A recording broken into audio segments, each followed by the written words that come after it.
గౌడ్ కుర్రాడు పేరు ప్రణయ్ గౌడ్, ప్రశాంత్ గౌడ్ అనమాట. వాళ్ళ అమ్మ పుట్టినరోజు అంట. అది 15-16 సంవత్సరాలు ఉంటాయి, 17 సంవత్సరాలు. వాళ్ళ అమ్మ పుట్టినరోజు అయితే వాళ్ళ అమ్మకి ఏ విషయం చెప్పేసి ఆ రాత్రి ఫ్రెండ్స్ పిలిచి పార్టీ అది చేసుకున్నారంట. యానమండుగురు ఎంతమంది ఉన్నారంట వాళ్ళు. మరి ఇంటికి ఒకరు ఎక్కడో హైదరాబాద్లో ఇది జరిగిన సంఘటన. ఇంటికి కొంచెం దూరం ఏదో కోడ అవతల ఆ ఫ్రెండ్స్ అందరూ చేరి అక్కడ కూర్చుని వాళ్ళకి మరి మందు పార్టీ ఇచ్చినట్టున్నాడు. ఆ మందు పార్టీలో కూర్చోడు. ముగ్గురు మనుషులు వచ్చారు. వాళ్ళు వచ్చి వీళ్ళని ఏదో గదివారు. వీళ్ళు యానమండుగురు ఉన్నారు, వాళ్ళు ముగ్గురే ఉన్నారు. ఆ గదమడంలో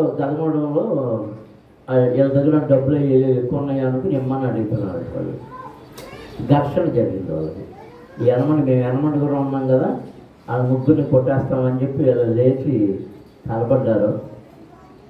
అందులో ఒకడు కత్తి పెట్టి ఈయన్ని పొడిచేశాడు.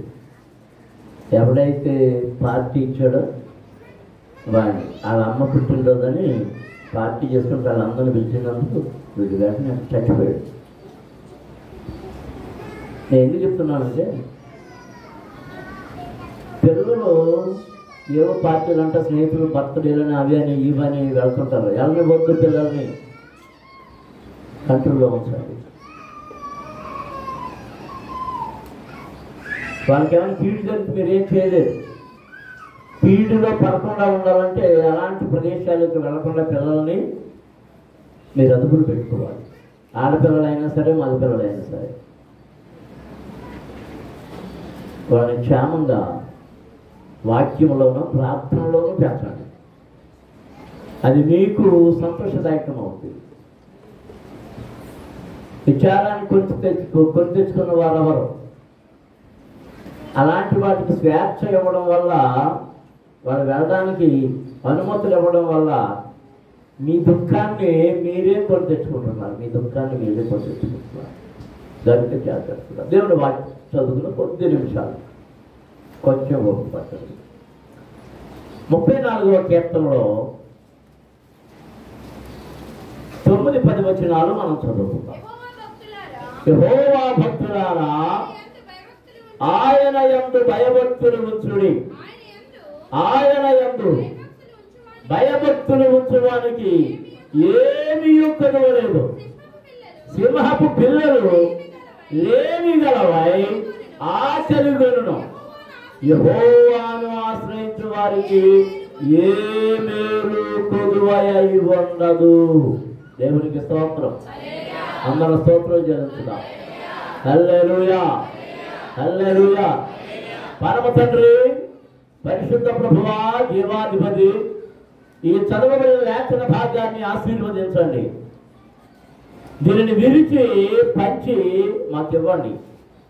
మేము దానిని భుజించి బలపరచబడి దీవించబడినట్లుగా వినికిడిలో మమ్మల్ని ఆశీర్వదించమని, నా నాలుకను సడలింపజేయమని, నా నోట మీ వాక్కు ఉంచమని, నన్ను మీ సిలువ చాటును రాయమని, మీ ఆత్మచేత నింపమని, మీరు వాడుకొనమని, మమ్మల్ని దీవించమని యేసు నామమున అడుగుతున్నాము తండ్రి, ఆమేన్. దేవునికి స్తోత్రం. హల్లెలూయా, హల్లెలూయా.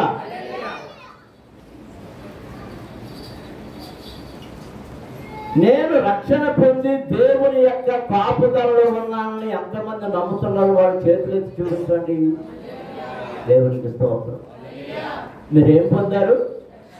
రక్షణ పొందారు. రక్షణ పొందడం అంటే పాపము నుండి విడుదల పొందారు. ఎలా? ఎందుకు? పాపము వలన వచ్చు జీతము మరణము.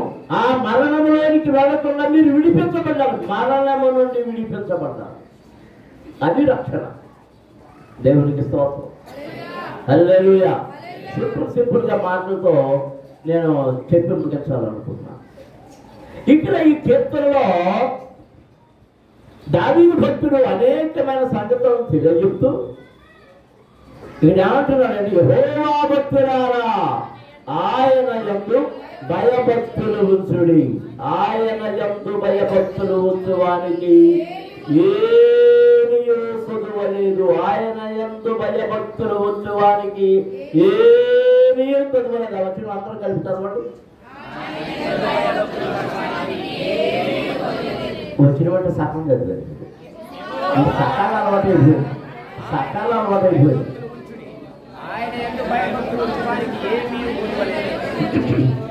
మేము కాలేజీలో చదువుకుంటున్నప్పుడు ఒక హిట్ సినిమా పాటలు ఉంటాయి.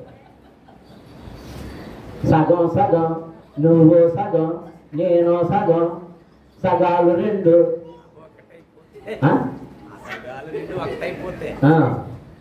అలా ఏ సగం సగంలో అవుతున్నారు.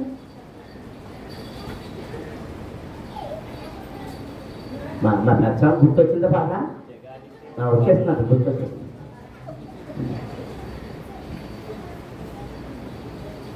ఈ కమలా పండు కానీ బత్తాయి తొమ్మ కానీ ఇలా ఎనదిచ్చి ఏమైపోతాయి, సగం ఆటోమేటిక్గా సగం అయిపోతాయి. ఆ తర్వాత మళ్ళీ ఏమైనా తీసుకుంటాం. కొబ్బరికాయ కొడితే ఏమవుద్ది, 2 చెక్కలు అవుద్ది. నాలాటం జరిగితే మాత్రం 20 చెక్కలు అవుద్ది. కొట్టడం రాక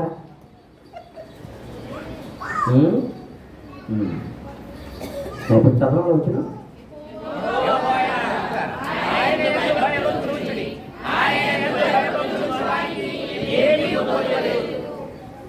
ఎవరిని పిలుస్తున్నాడు? యెహోవా భక్తులారా. ఎవరు భక్తులు? యెహోవా భక్తులారా ఆయన యందు భయభక్తులు ఉంచుడి. దేవునికి స్తోత్రం. నీవు ఎవరికి ఎడల భక్తి కలిగి ఉన్నావు? నీ దేవుడు ఎవరు? పౌలు గారు అంటున్నాడు పత్రికల్లో, వారి దేవుడు ఎవరంట? వారి కడుపే వారి దేవుడు. వారి కడుపే వారి దేవుడు. వారి కంచమే దేవుడు. వారికి కంచమే దేవుడు. కొందరికి మంచమే దేవుడు. మంచం నేర్చుకుంటూ ఉంటారు. మంచం నేర్చుకుంటే 24 గంటలు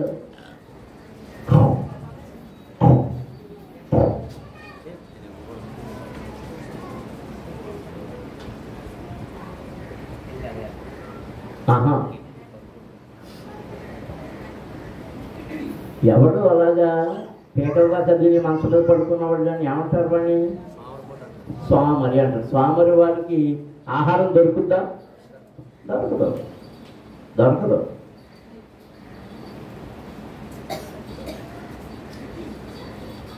యెహోవా భక్తులారా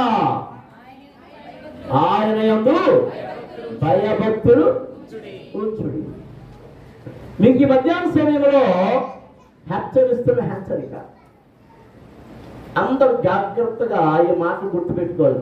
ఎవరి యందు మీరు భయభక్తులు కలిగి ఉంటున్నారు? ఆయన యందు భయభక్తులు ఉంచడానికి ఏమీ కొదువలేదు, ఏమీ కొదువలేదు. మరి కూర్చున్న మనలో మనకు ఏదైనా కొదువ ఉంది అంటే మనం ఏమి లేని వారం? దేవుని యందు భయభక్తులు లేనివారు. నువ్వు అని అడగచ్చు. ఏమో నేను దేవుని దృష్టిలో దేని యందు భయం లేని వాడిగా ఉన్నానో అది దేవునికి తెలుసు. నన్ను హెచ్చరిస్తున్నాడేమో నేను గ్రహించడం లేదేమో. ఆయన కనికరం నా మీద ఉంది కనుక ఎంచలో ఎన్ని బలహీనతలు నా శరీరంలోనికి ప్రవేశించినా నేను మీ మధ్య దేవుని వాక్యాన్ని మీతో పంచుకోవడానికి ఆయన కృప ఇస్తూ ఉన్నాడు. దేవునికి స్తోత్రం. హల్లెలూయా, హల్లెలూయా, హల్లెలూయా, హల్లెలూయా. ఆయన కృప, ఆయన కృప. యెహోవా యందు భయభక్తులు కలిగిన వారి గురించి వారికి ఏ మేలు కొదువై ఉండదు, ఏ మేలు కొదువై ఉండదు. ఆ కింద అంటున్నాడు, సింహపు పిల్లలు తెలుగుంటే కానీ యెహోవాను ఆశ్రయించే వానికి ఏ మాటలు కొంటాయట? ఏ దానికి ఎందుకు ఆ ఆకలి వేస్తుంది? వాటి తల్లి వాటి తండ్రి ఆహారం వేటాడతాయి, తెచ్చి పెడతాయి. అడవిలో జంతువులన్నీ ఎవరిని చూసి భయపడతాయి? ఈ సింహాన్ని చూసి భయపడతాయి. అదంటే వేటకే ఊరికే తడుగురాడదట. ఇంకా అలా తడుగురాడేవి పెద్దలో లేకపోతే చెడుతో అయి తడవడానికి, కానీ సింహం ఊరికే తడవదట. దానికి ఆకలి అయినప్పుడు ఏం చేస్తుందంటే దాని మూతి భూమి మీద పెట్టి గర్జన చేస్తుందట. ఆ గర్జనకి ఆ భూమి అదిరి అక్కడక్కడ పచ్చిక బెల్లలోనూ వాటిలోనూ పడుకుని నిద్రపోతుంటాయి. కుందేళ్ళు, దుప్పులు, ఈ కనుసులు ఇవన్నీ ఆ పడుకుని మేము మేస్తుంటే ఇది చేస్తుంటాయి కదా. వాటికి ఈ భూమి మీద గర్జన వాటి చెవుల్లోకి తెచ్చి ఆ సింహం తమ మీద పడ్డట్టుగా అదిరిపడి లేచి పరిగెత్తి దేని ముందుకు వెళ్తాయంట? సింహం ముందుకు వెళ్తాయంట. అంతే. వెంటనే అదేం చేస్తుందంటే ఒక్క దెబ్బతో కొట్టి ఎవరికి ఇచ్చేస్తున్నాయి? ఆకలితో ఉన్న పిల్లలకి. అలాంటి సింహము పిల్లలైన ఆకలి పట్ల కానీ యెహోవా యందు భయభక్తులు గలవానికి ఏ పనిలో ఉండదు. దేవునికి స్తోత్రం. హల్లెలూయా, హల్లెలూయా, హల్లెలూయా.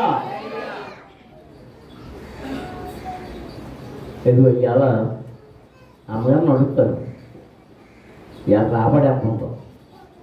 ఎందుకు తెలుసా? చెప్పండి. నిన్నే కదా పుచ్చుకున్నా. ఏంటి?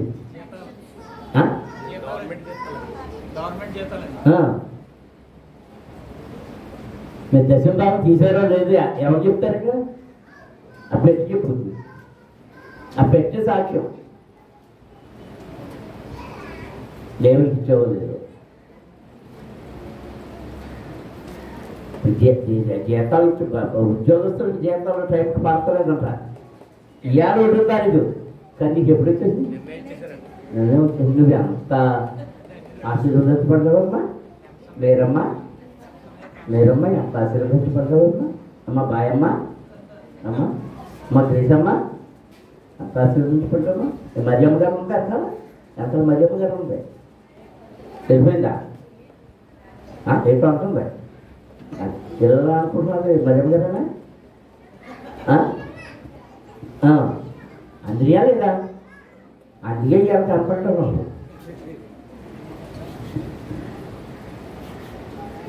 ఏమొచ్చేసి ఎవరు ఆకులు అంటారంట? సింహపు పిల్లలైన ఆకలి అంటారు. కానీ యెహోవా యందు భయభక్తులు గల వారికి ఏ మేలు పనులు ఉండదు. దేవునికి స్తోత్రం. హల్లెలూయా. కానీ ఇవి సమయానికి అందేటప్పటికి మనం ఎవరిని విషయం చేస్తున్నామో తెలుసా? దేవుడు. నీ దగ్గర నుంచి ఆశీర్వాదాలు జారిపోవడానికి కారణం నువ్వే. అవి పోగొట్టుకోవడానికి కారణం నువ్వే. అవి పోతున్నానికి కారణం నువ్వే. ఎందుకంటే ఎప్పుడైతే నీకు కడుపు నిండా అన్నందరికీ పడుకోవడానికి మంచి ఇల్లు, మంచం అన్నీ దొరికి క్షేమంగా ఉంటున్నావో నీకు ఎవరంటే లక్ష్యం ఉంటలేదు.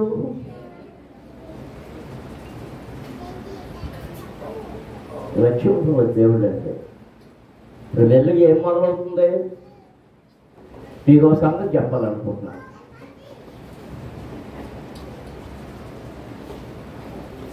ఉపాధి పథకానికి వెళ్తున్న పని చేసిన వాళ్ళు ఎంతమంది చేస్తారు? ఒక్కదాన్నే ఒక చేస్తుంది. నువ్వు వెళ్తే ఎత్తనే, నీ ఎత్తనే మీరు పెళ్లి అక్కడ పెడతానని అక్కడ తీసుకెళ్ళాలి వేసే చేతులే వేసినాయి. జ్యోత అంటే నాయన మిగిలిన వాళ్ళు ఎంత లేదంట. ఇంకా పని దొరకైనా దొరకడం ఏదైనా మరి రెండు మాత్రమే చేస్తాను నేను, అబద్ధాలు చెప్పండి. ఇందులో ఎంతమంది బీపీ ఉంది, ఎంతమంది షుగర్ ఉంది చెప్పండి. ఓ పనికి వెళ్తున్నావా? మరి ఏ పనికి వెళ్తున్నావు? స్కూల్కి. స్కూల్కి ఎలాగ వెళ్తున్నావు? వ్యాన్ వస్తుందా బస్సా? నిజంగా నడిచేస్తున్నావా? నిజంగా నడిచేస్తే షుగర్ ఎందుకు దొరుకుతుంది? మీరు షుగర్లు ఎందుకు వస్తున్నాయి, బీపీలు ఎందుకు వస్తుంది తెలుసా? నడవకే. మీరు పనిలోకి వెళ్తాకే రైతా ఏనట్టావా? టిఫిన్ ఏం తెస్తున్నావు? నిన్ను మేపుతా పొలం అమ్ముకోవాల్సి వస్తుంది.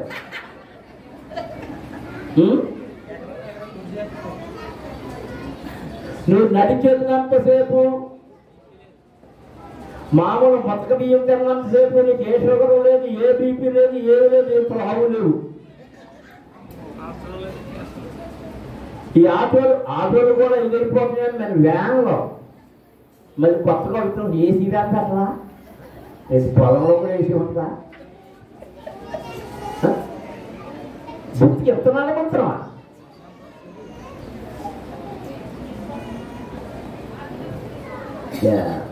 ఎక్కడన్నా సైకిల్ కనబడితే ఏమని చూస్తున్నాను.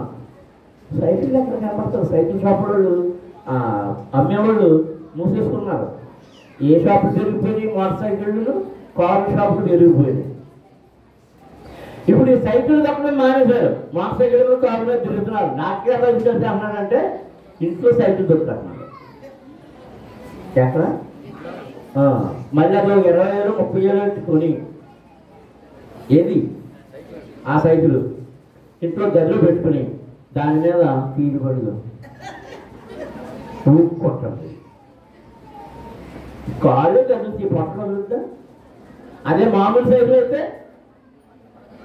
శరీరం అంతా అంటే రోగాల్ని రుష్టిని ఎవరు ఆహ్వానిస్తున్నారు? మనమే. ఇంటి దగ్గర నుంచి మందిరానికి రావడానికి కూడా బాబాయ్ మా సైకిల్ చెప్పరా?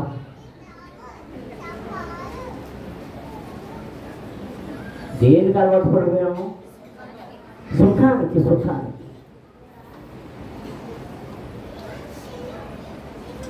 ఆకలి అయిపోయినా తింటున్నారు కొంతమంది. ఇప్పుడు ఏం జబ్బు వచ్చింది కనుక ఆకలి అయ్యని చెప్పు. డాక్టర్ ఆకలి ఆకలేదు, అయ్యలేదు ఆకలి ఆకలేదు. ఆకలి అని చెప్పు నాకు వచ్చిన బాగుంది అనుకుంటాను. ఎందుకు నువ్వు ఆకలి నీకు ఆకలి మొదలెట్టిందనుకో ఎన్ని కంచాలైనా రాదు.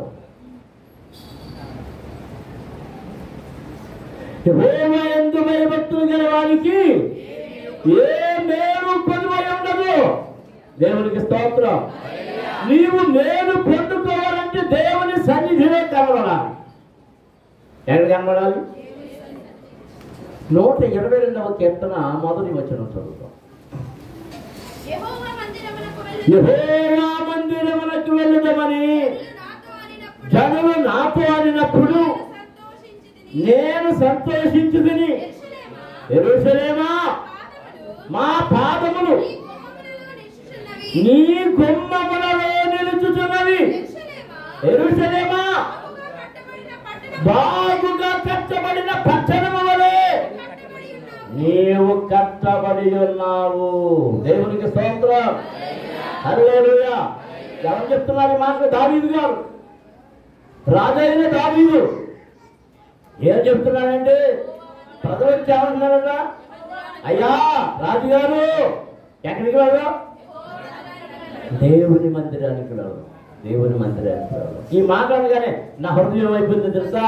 ఉప్పొంగిపోయింది, గత్తులు వేసింది నా ప్రాణం. నా ఆత్మలో నేను గత్తులు వేశాను. నేను డ్యాన్స్ వేయడం మొదలు పెట్టాను. దేవునికి స్తోత్రం. మందిరానికి వెళ్దాం. నువ్వు ఎప్పుడైనా డ్యాన్స్ వేసావా? ఈ మా ఇద్దరుడు 10:30కే మొదలెట్టేస్తున్నాడు, 10ంటికే మొదలెట్టేస్తున్నాడు. 10ంటికి మొదలెట్టుకోవడం 2ంటి వరకు వదులుతారు.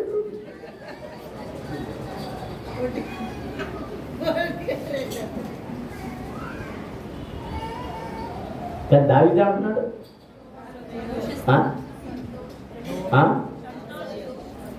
చదవండి.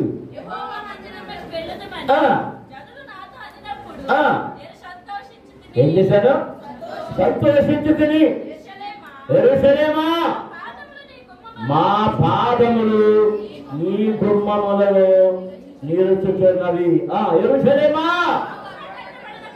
బాగుగా కట్టబడిన పట్టణము వలె ఉన్నారు. దేవునికి స్తోత్రం. హల్లెలూయా. యెరూషలేములో దేవుని మహిమ ఉన్నది, దేవుని మందిరం ఉన్నది, దేవుని నివాసం ఉన్నది, దేవుని ఇల్లున్నది. మనకి ఇక్కడ మన సంఘములో దేవుని నివాసమేది? దేవుని మందిరమే ఆయన నివాసము. నువ్వు దేనికి సంతోషించాలి? మందిరములకు వెళ్ళడానికి సంతోషించాలి, గంతులు వేయాలి. నువ్వేళ మా పాదములు నీ గుమ్మములలో నిలుచుచున్నవి. దేవునికి స్తోత్రం.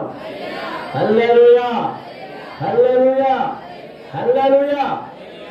నువ్వు వారానికి ఎన్ని మార్లు దేవుని మందిరంలో చేరి ప్రార్థన చేస్తున్నావు? ఆలోచన చేసుకో. రోజు అన్నం తినేవాళ్ళు ఎంతమంది చేయాలి? రోజు అన్నం తినేవాళ్ళు అమ్మ తింటున్నారా? నాయన మిగిలిన వాళ్ళందరూ ఉపవాసం ఇస్తానండి. అది డబ్బులు ఇస్తుంది.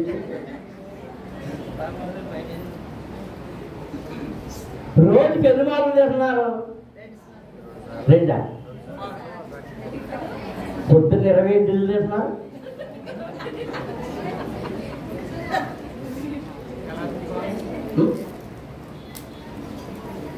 మధ్యాహ్నం ఏమో 2 కంచాలు, సాయంత్రం 2:30 కంచాలు.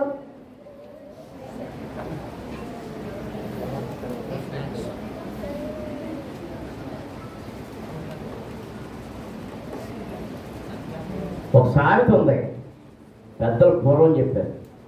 1 పూట భోజనం చేసేవాడు అంటే యోగి అంట. యోగి 1 పూట భోజనం చేసేవాడు. 2 పూట భోజనం చేసేవాడు భోగి అంటాం.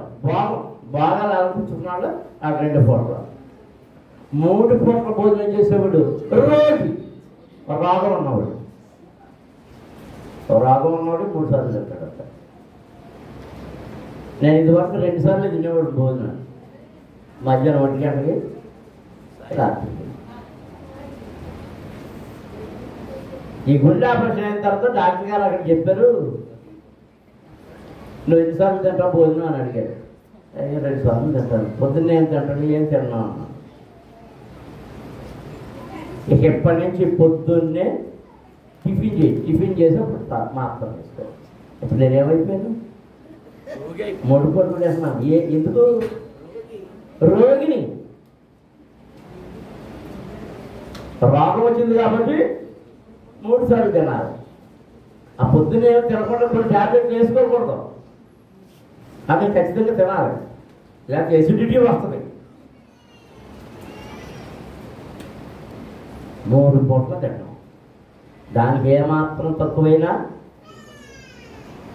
ఎందుకు? మన సభల్లో ఆఖరి రోజుని చికెన్ పెట్టలేదని ఎంతమంది మూడుకున్నారు? అదేమొచ్చింది? బర్డ్ ఫ్లూ వచ్చి మొత్తం షాపులన్నీ కట్టేసి ఇచ్చేస్తే మొక్కలు మొక్కలు మొక్కలు మొక్కలు మొక్కలు. నేనేం మానలేదంట. మేకలు పోయించకూడదా? నువ్వు ఇవ్వకూడదా?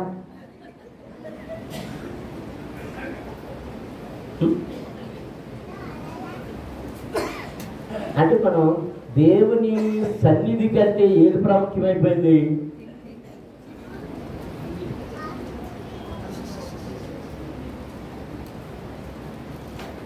తిండిని పక్కన పెట్టి దాని గురించి ఆలోచన పక్కన పెట్టి దేవునికి ప్రాముఖ్యత ఇస్తే ఆ పొందే ఆశీర్వాదాలు అత్యున్నతమైనవి. అవి ఎవ్వరూ సాధించలేని ఆశీర్వాదాలు. దేవునికి స్తోత్రం. హల్లెలూయా, హల్లెలూయా. ఎలా సీన్ కనపడుతున్నాడు. 2 నెలల తర్వాత 3 నెలల తర్వాత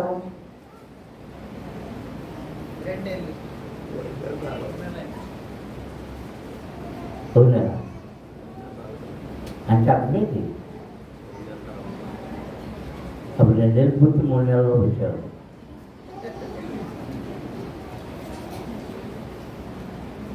ఆశీర్వాదాలు ఎలా పోగొట్టుకుంటున్నాం? ప్రతి ఆదివారం మందిరానికి వెళ్ళాలా? ప్రతి మంగళవారం ప్రార్థనలో పాల్పొందాలా? ప్రతి శనివారం ఉపవాస కూటమికి వెళ్ళాలా? ఒకవేళ కృతజ్ఞత కూడాలంటే పాలు పొందాలా? నువ్వు రోజు తినాలా? నువ్వు ప్రార్థనలో పాల్గొవాలా అని అడుగుతుంది. నేను అడుగుతున్నాను, రోజు తినాలా? నువ్వు రోజు తింటే బతుకుతావు. నీ శరీరానికి అవసరం అవి. నీకు ఆశీర్వాదాలు కావాలి ఉంటే దేవుణ్ణి నిలిచి పెట్టాలంటే ప్రతిదినము ఆయన సన్నిధిలో కలపాలి.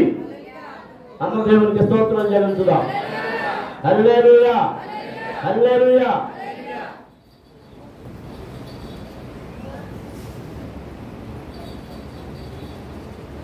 నేను వాక్యాలు చదువుతున్నప్పుడు ఈరోజు నా రెగ్యులర్ చదువులో ఒక మాట కనబడింది. దాని గురించి అసలు మీకు రోజు వాక్ చేయాలనుకున్నా.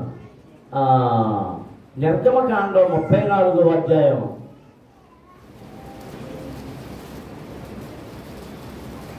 34వ అధ్యాయం 20వ వచనం. ఆ గొర్రె పిల్లను ఇచ్చి గాడిద తొలి పిల్లను విడిపెప్పవలను. దాని విమోచింపని ఎడలా దాని మెడలు విరగదిగవలను. నీ కుమారులలో ప్రతి తొలిచూలు వారిని విడిపించవలను. నా సన్నిధిని వారు వట్టి చేతులతో కనబడవలదు. ఎవరి సన్నిధిలో? దేవుని సన్నిధిలో ఎవరు వట్టి చేతులతో కనబడకూడదు. 6 దినములు నీవు పనిచేసి 7వ దినమున విశ్రమింపవలెను. 7 దినాలు పని చేసుకోవచ్చు నువ్వు. 7వ రోజు ఏం చేయాలి? దున్ను కాలమందైనను కోత కాలమందైనను ఆ దినమున విశ్రమించవలెను అంటున్నారండి. ఇవాళ ఊరు బండి, ఇవాళ కోతండి, పనులు వచ్చారండి, వాళ్ళు వచ్చారండి. పనులు రాకూడదు, నువ్వు రాకూడదు. ఎంతమంది విన్నారు? ఆ రోజున అది దేవుని దినము, దేవుని రోజు. నువ్వు పని చేయకూడదు, ఇతరులను పని చేయకూడదు. విశ్రమించవలేను. అలాగే చెయ్యకపోతే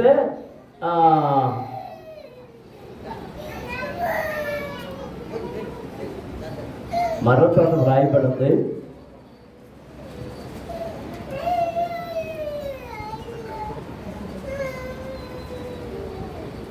సరే, అది ఇప్పుడు కనబడలేదు. అలాగూ పరిశుద్ధ దినాన్ని ఆచరించకపోతే వాడు రాళ్లతో కొట్టి చంపబడి. ఏం చేయాలి?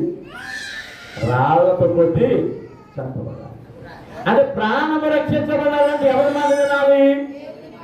నువ్వు ఆరోగ్యం సంపాదించుకోవాలంటే ఎవరి మాట వినాలి? నీవు దీవెన పొందుకోవాలంటే ఎవరి మాట వినాలి? ఒక చిన్న ప్రశ్న వేసి నేను ముగించాను.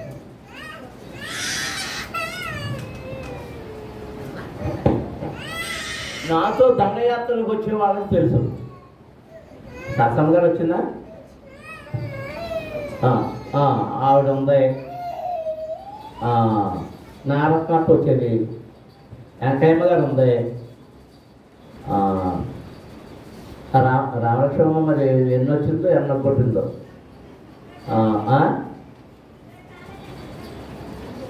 నాతో రాలేదు. ఉదయం పాపం ఎవరు మన బరిపడి కన్నం వచ్చేది. ఆదమ్మ ఇలా కొంతమంది మన చనిపోయిన సత్తమ్మ వీళ్ళందరూ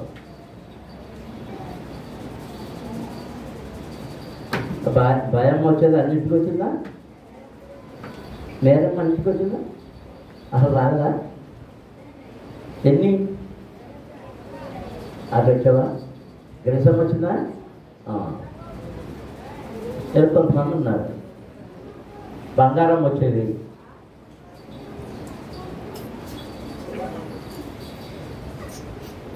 మన ఎవరు మరుపు వచ్చే ఊరి పేర్లు మర్చిపోతాను.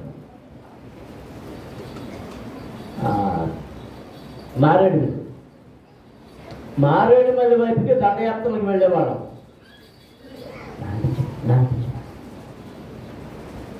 ఆ మారేడుమల్లి నుంచి దండయాత్రకు వెళ్ళినప్పుడు ఆ రాత్రి ఆదివారం నాడు ఇక్కడ ప్రయాణం మొదలుపెట్టి బస్సు ఎక్కి ఆ రాత్రి ప్రయాణం చేసి ఎక్కడ దిగేవాళ్ళం అంటే మారేడుమల్లి బస్సు ఎక్కి తొండమడుగుల్లో దిగేవాడు. ఆ రాత్రి అక్కడ పడుకునేవాడు. అటు జేమ్స్ అని ఆయన ఉండేవాడు, బర్త్డే జేమ్స్. ఆయన గొడ్డుమని పని మా చిన్నాన్నగారు బామ్మది ఆయన సేవకుడు, మన సంస్థలో సేవకుడు. వాళ్ళు ఆవిడ అక్కడ ఈ అంగన్వాడీ టీచర్ అని చెప్ప అక్కడ ఆ రాత్రి ఆవిడ ఉండేవాడు, పొద్దున లేచి వెళ్ళేవాడు. ఆ ఊరికి 4 కిలోమీటర్ల దూరంలో తపస్వి కొండ అని ఒక కొండ ఉంది.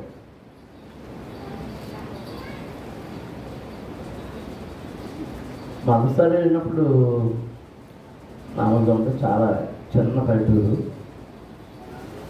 మళ్ళీ కొన్ని సంవత్సరాల తర్వాత అక్కడి నుంచి హాస్పిటల్ కూడా వచ్చారు, మన దగ్గర ఉండేవారు. నేను సర్వే వెళ్ళేటప్పటికి మా లోకానే ఒక సేవకుడు ఉండేవాడు. ఆ లోకాన్ని ఇస్తే వెళ్ళేవాడిని. సర్వే వెళ్ళేటప్పటికి జేమ్స్ గారు ఉన్న వీధిలో, అంటే వీధి అంటే కట్టపడే పాకల స్థానంలో 2-3 మేళలు కనపడ్డాయి. ఏం చెప్తాను, మేళ వస్తాడు సరే. ఏంటి మాంగారు ఇప్పుడు మేళలు వచ్చినవి అన్నా, ఎవరయ్యా అన్న. అక్కడ కిరాణా కొట్టు ఉండేవి, ఆ కోనట్లు ఉండేవారు కదా, ఆయన కట్టుకున్నారు అంటే దేని అక్షరాలు కట్టేసేది, ఇంకొక మేళ కట్టేసేది కదా. ఆయన అప్పుడు చెప్పారు, ఇక్కడ రంగురాళ్ళ వ్యాపారం జరుగుతుంది. ఈ రంగురాళ్ళు ఎక్కడ దొరుకుతుంది? ఆ తపస్సు కొండలో దొరుకుతుంది. నా మాట వింటున్నారు అందరూ, జాగ్రత్తగా. ఆ తపస్సు కొండకి ఈ అడ్డదేగల నుంచి, అటు మారేడుమల్లి నుంచి, అటు నుంచి, ఇటు నుంచి, అక్కడికి రాజమండ్రి నుంచి, కాకినాడ నుంచి, ఈ రావులపాలెం నుంచి, విజయవాడ నుంచి, హైదరాబాద్ నుంచి కూడా జనం వచ్చేస్తున్నారు. ఎక్కడికి? ఆ తపస్సు కొండ కాదు. గుణపాలు పాలలో అన్నీ పుచ్చుకుని అందరికంటే ముందు వెళ్ళిపోయి తవ్వుతున్నారు. ఏంటి కోసం? రంగురాళ్ళ కోసం. కొంతమందికి మంచి మంచి రాళ్ళు దొరుకుతున్నాయి. వాళ్ళు మెల్లమెల్లగా చూస్తుండగానే మోటార్ సైకిల్ కొనుక్కున్నారు, ఇళ్ళు కట్టుకున్నారు, మోటార్ సైకిల్ నుంచి కారులోకి వెళ్ళారు. అబ్బబ్బబ్బో చాలా. చివరికి పోలీస్ స్టేషన్ పోస్టులు పెట్టారు ఇలాంటి వాటిని చేయడానికి. ఎందుకు చెప్తున్నానంటే ప్రతిరోజు తిన్నా తినకపోయినా అదే గుణపం, చిన్న గుణపం పట్టుకుని వెళ్ళిపోయి ఆ కొండకి బొర్రెత్తి అందులోకి దూరి నెప్పుతున్నారు. దేనికోసం చెప్పండి? దొరికితే ఏమవుతుంది? అసలు ఏమవుతాడు? ధనవంతుడు అవుతున్నాడు.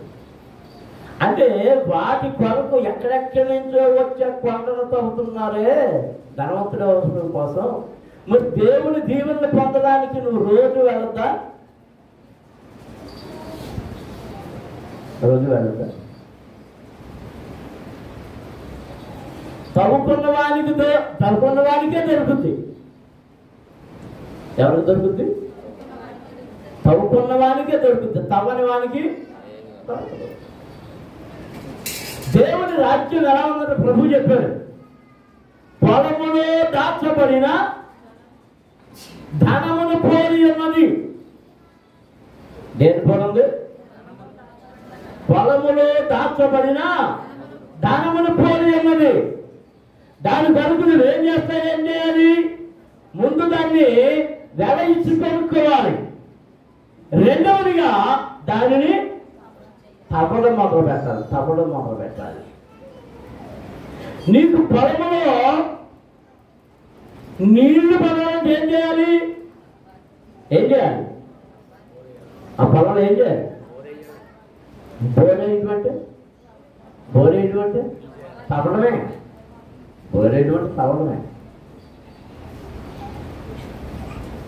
తవ్వేవానికి దేవుడు నిధులు ఇస్తున్నాడు. ఆ తవ్వక అది చేరే వరకు నువ్వేం చేయాలి? తవ్వుతూనే ఉండాలి. నీకు విలువైన సంపదను దొరికే వరకు, దేవుడు ఇచ్చే వరకు నీవు తవ్వుతూనే ఉండాలి.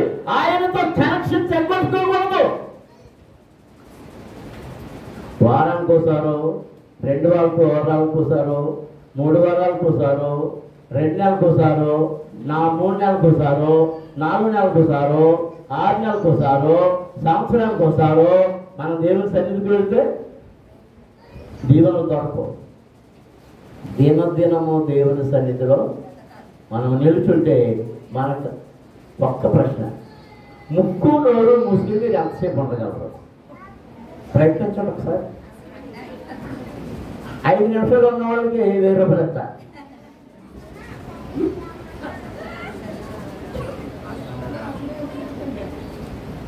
నోరు తులుపులు పెట్టేసుకోవాలి, ముక్కు తులుపు పెట్టేయాలి. 5 నిమిషాలు చాలు. నేను 5 నిమిషాలు మరి 3 నిమిషాలకు మించి నువ్వు ఉండలేవు కదా, చేస్తావు కదా. మరి దేవునితో సంబంధం లేకపోతే నీ ఆత్మీయ జీవితం ఏమవుతుంది? నీకు దేవునికి తెలిపోతుంది. నీకు ఆరోగ్యం కావాలంటే దేవుని సన్నిధిలో నిలబడాలి, దేవుని అడగాలి. నీ గిన్నె నిండి పొందాలి అంటే నేను దేవుని సన్నిధిలో ఉండాలి.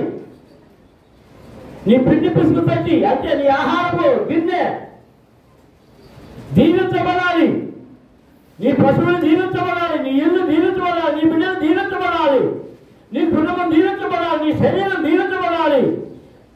అంటే నువ్వు ఎవరి సన్నిధిలో ఉండాలి? దేవుని సన్నిధిలో. నేను ఎవరి సన్నిధిలో నిలుచున్నాను అంటున్నాడు భక్తుడు. దేవునికి స్తోత్రం. హల్లెలూయా, హల్లెలూయా, హల్లెలూయా, హల్లెలూయా. మనము దేవుని సన్నిధిలో నిలబడి ఉంటే ఆయన మనకు తోడుగా ఉంటాడు. ఆయన సన్నిధిలో ఉన్నప్పుడు ఆయన కృప మనకు దొరుకుతూ ఉన్నది. దేవునికి స్తోత్రం. హల్లెలూయా, హల్లెలూయా, హల్లెలూయా, హల్లెలూయా.